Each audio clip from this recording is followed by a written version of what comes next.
The Forbidden Encounter. The crimson skies of Meridian 9 blazed overhead as Commander Aya Velez moved silently through the ruins of what had once been a thriving settlement. Her pulse rifle hummed against her palm, ready to fire at the slightest movement. Her orders were clear. Eliminate any surviving Astari refugees hiding in the wreckage of their colony. Cooper, take the eastern quadrant. Aya whispered into her comm unit. Sarah, cover the western approach. I'm heading to the central hub. The galactic hegemony had declared the Astari a threat to human dominance after discovering their telepathic abilities. Their purple skin and ability to share thoughts had made them targets of fear and propaganda. Aya had never questioned her orders before today. She stepped through a collapsed doorway into what appeared to be an underground medical facility.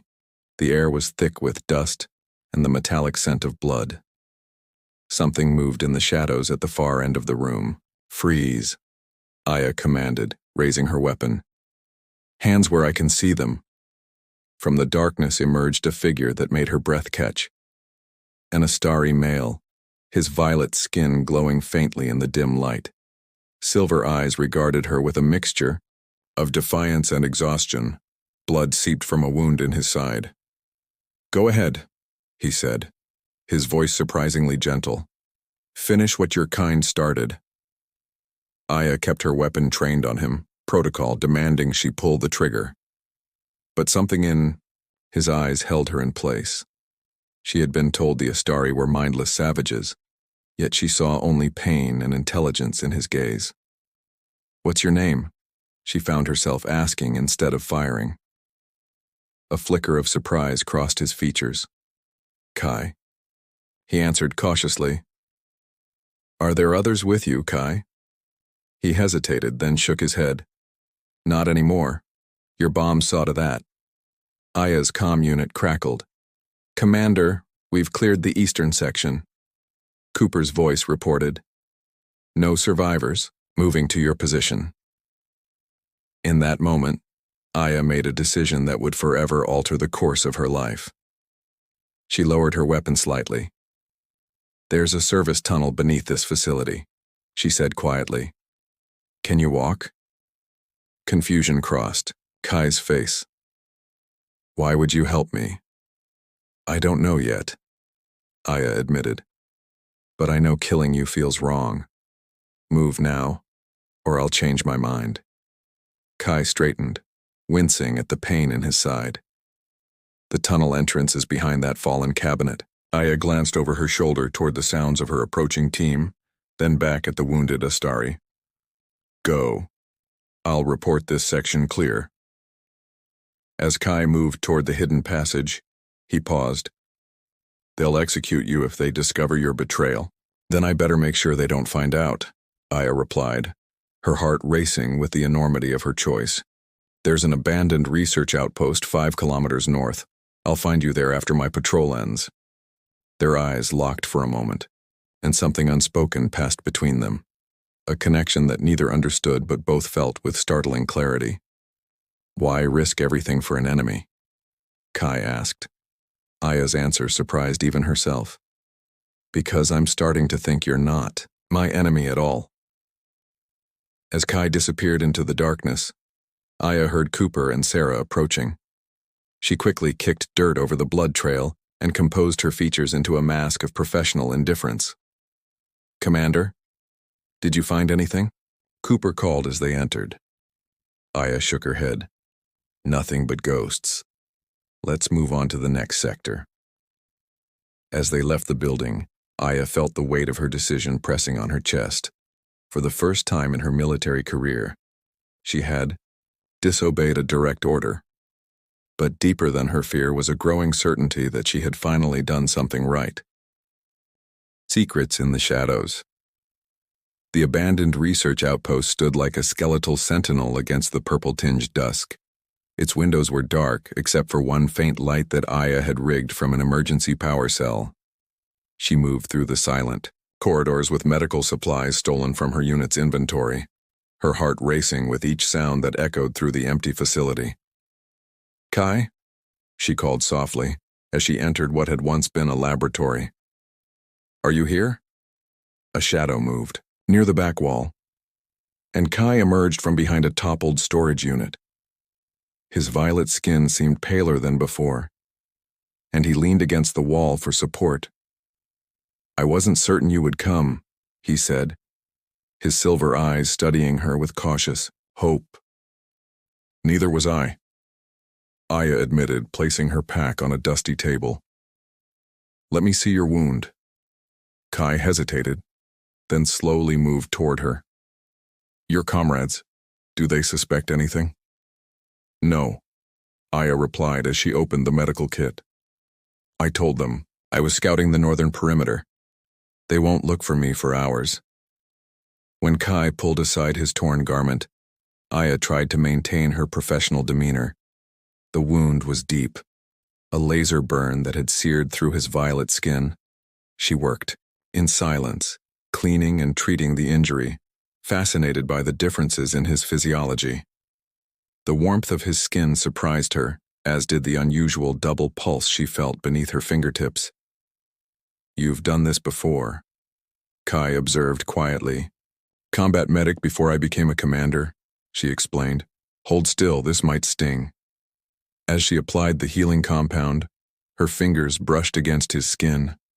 A sudden flash of images flooded her mind. Children laughing, crystal structures. Rising toward twin moons, a sense of belonging so profound it made her gasp. Aya jerked her hand back. "What was that?" Kai looked away. "I apologize. When my kind are injured, our telepathic barriers weaken. You caught a glimpse of my memories." "Your home?" she asked, stunned by the beauty she had seen. "What remains of it?" he replied softly. "Before your hegemony decided we were too dangerous to exist." Aya finished bandaging his wound in silence, the weight of her complicity in the hegemony's actions pressing down on her. "I was always told the Astari attacked first, that your telepathic abilities were used as weapons against human colonies." Kai's laugh was bitter.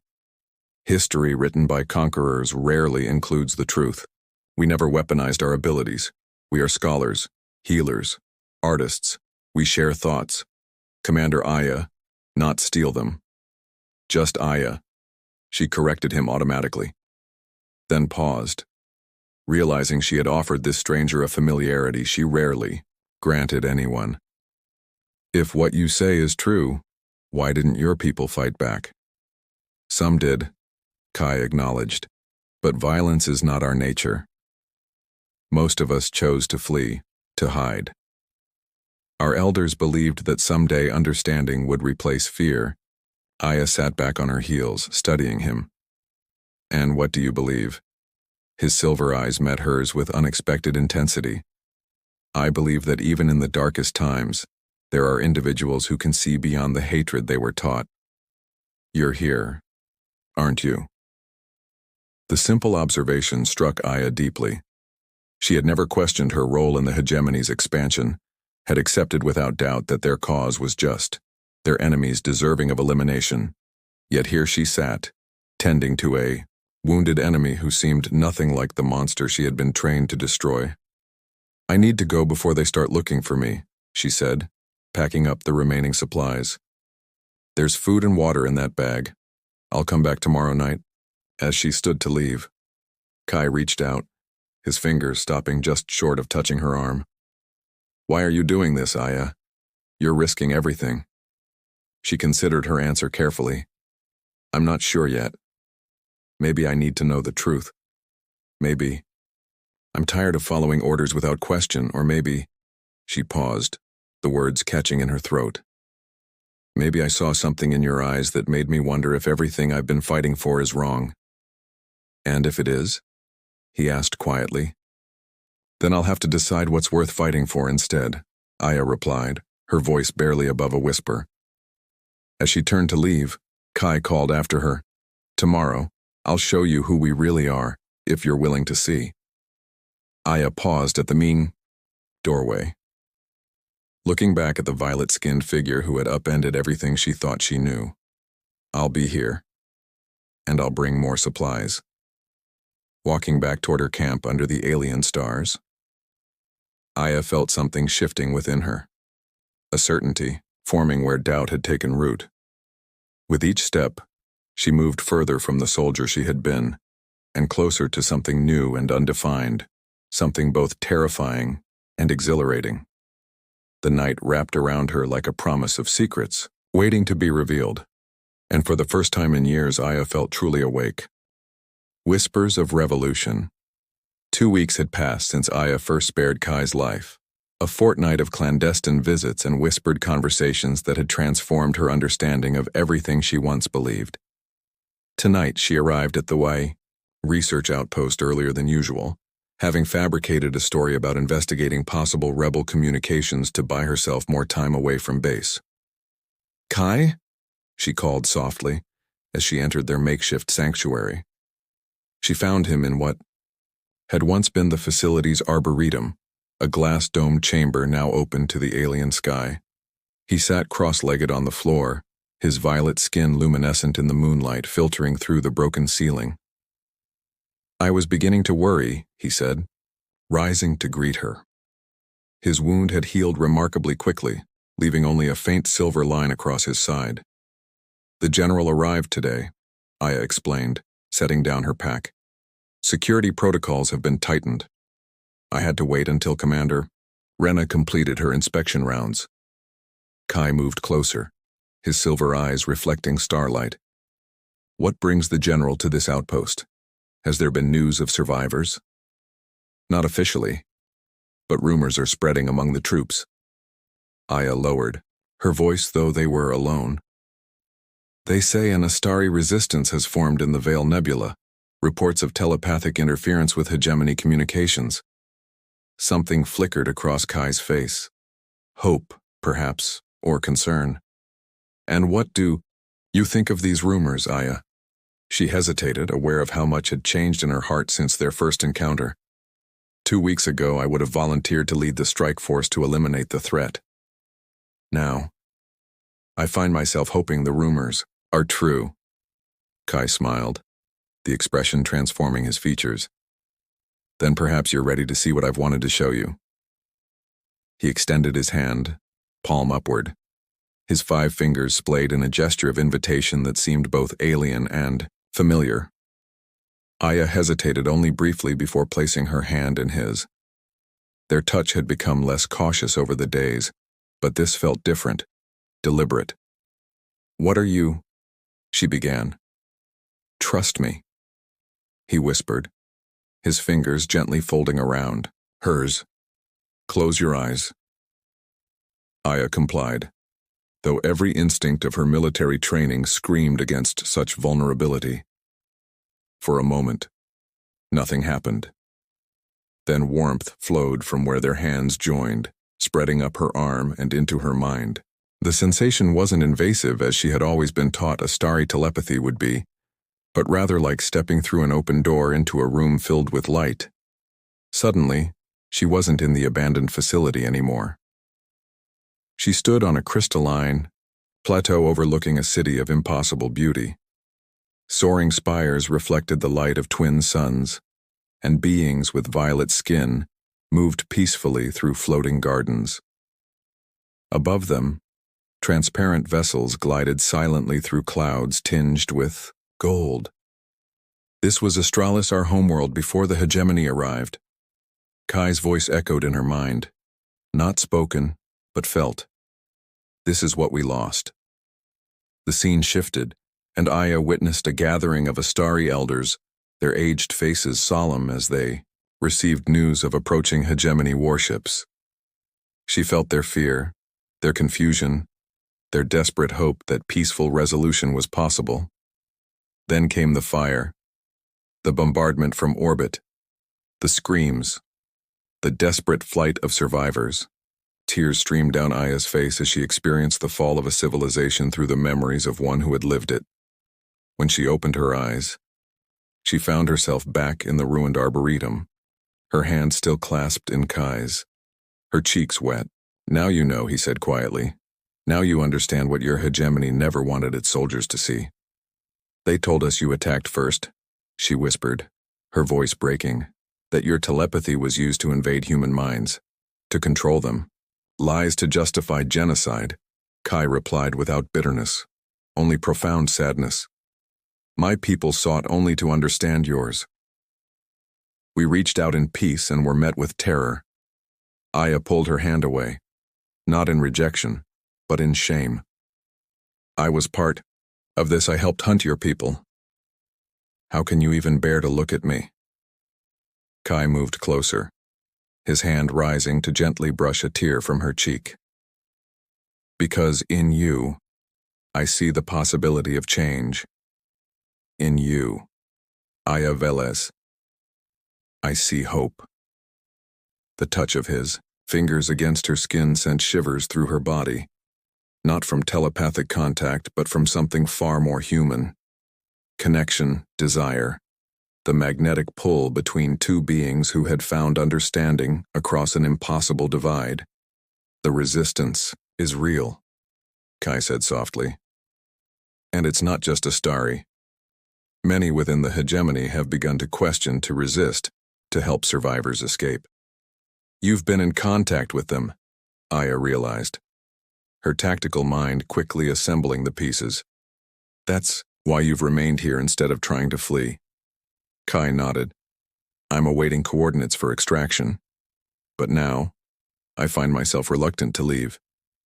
Because of me? Aya asked, the question escaping before she could stop it. His silver eyes met, hers with an intensity that made her heart race. Yes. The admission hung between them, charged with possibilities.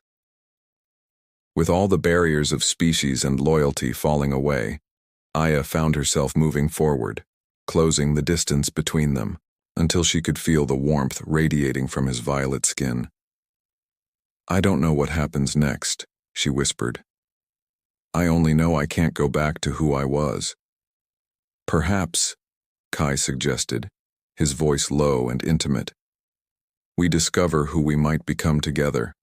Their lips met hesitantly at first, then with growing certainty. The strangeness of his alien form dissolved in the familiarity of shared emotion, of desire and tenderness that transcended physical differences. As starlight streamed through the broken dome above them, Aya surrendered to feelings she had never allowed herself to experience, finding in Kai's arms a truth more powerful than any she had ever known. What neither of them saw was the small surveillance drone hovering just beyond the Arboretum's shattered wall, its camera capturing every moment of their forbidden embrace, transmitting images that would soon reach Commander Rena's waiting eyes. Betrayal and capture. The facility doors exploded inward at dawn, hegemony troops flooding the sanctuary that had sheltered Aya and Kai's growing love. They had fallen asleep in each other's arms, a moment of peace shattered by the sound of boots and weapons. Commander Velez, you are charged with treason and alien collaboration. Commander Rena's voice cut through the chaos, her face a mask of disgust as she surveyed the scene. Secure the Astari for interrogation. Aya reached for her sidearm but found only empty space.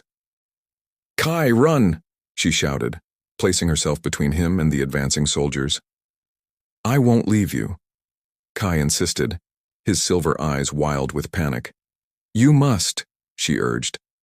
Find the resistance. Tell them what you showed me. This can't end here. As troops surrounded them, Kai's body began to glow with intense violet light. Forgive me, he whispered to Aya before releasing a telepathic pulse that sent the soldiers staggering backward.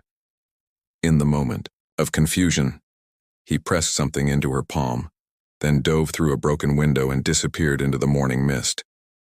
After him, Rena ordered, but her focus quickly returned to Aya. I expected better from you. Velez, trading your humanity for alien filth. The words that would once have shamed Aya now filled her with resolve.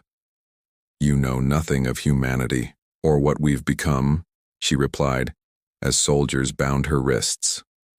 In her clenched fist, she felt the small device Kai had given her, a beacon, she realized, meant to lead him back to her. As they dragged her away, Aya kept her face impassive while her heart called silently to the stars, knowing Kai would hear her even across the void between them. Liberation's dawn. The execution chamber was prepared. Aya stood with her head high before the assembled officials and soldiers, her former comrades now witnesses to her punishment.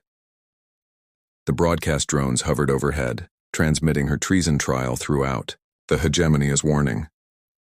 "Do you deny your crimes against humanity?" General Dr. Chen demanded, his voice echoing in the sterile chamber. "I deny nothing," Aya replied, her voice steady, "except that loving Kai was ever a crime." The general's face hardened. "Then by the authority of the galactic hegemony, I sentence you." His words were cut short as the facility's lights failed simultaneously. Darkness enveloped the chamber, followed by screams of confusion. When emergency lighting flickered, gasps of shock rippled through the assembly. Dozens of figures with violet skin stood among them, having appeared as if from nowhere. At their center stood Kai, his eyes fixed on Aya with fierce determination. "The Astari resistance is not, alone." Kai's voice resonated, not just in the room but in the minds of all present. "Across your hegemony, humans are awakening to the truth." The broadcast drones, now controlled by resistance hackers, turned to capture not just the Astari liberators, but the human soldiers who suddenly removed their helmets to reveal faces aligned with the resistance. "For too long, we've allowed fear to divide us," Cooper announced, stepping forward to stand beside Kai, removing his hegemony insignia. "Today, we choose a different path." As chaos erupted, Kai moved through the confusion directly to Aya, breaking her restraints with a touch. "I told you I wouldn't leave you," he whispered. Together, they fled toward the waiting transport as the rebellion sparked around them, not just a rescue but the beginning of revolution. As their ship broke atmosphere, Aya gazed down at the planet where everything had changed. "What happens now?" she asked, her fingers intertwined with Kai's. "Now," he replied, his silver eyes shining with promise, "we show both our peoples what's possible when fear gives way to understanding." Aya leaned into him, two different beings from worlds apart, now bound by something stronger than either had imagined possible. As stars streaked past the viewport, she knew they were flying not just toward safety but toward a future where differences might be celebrated rather than feared. A future they would build together, one heart at a time.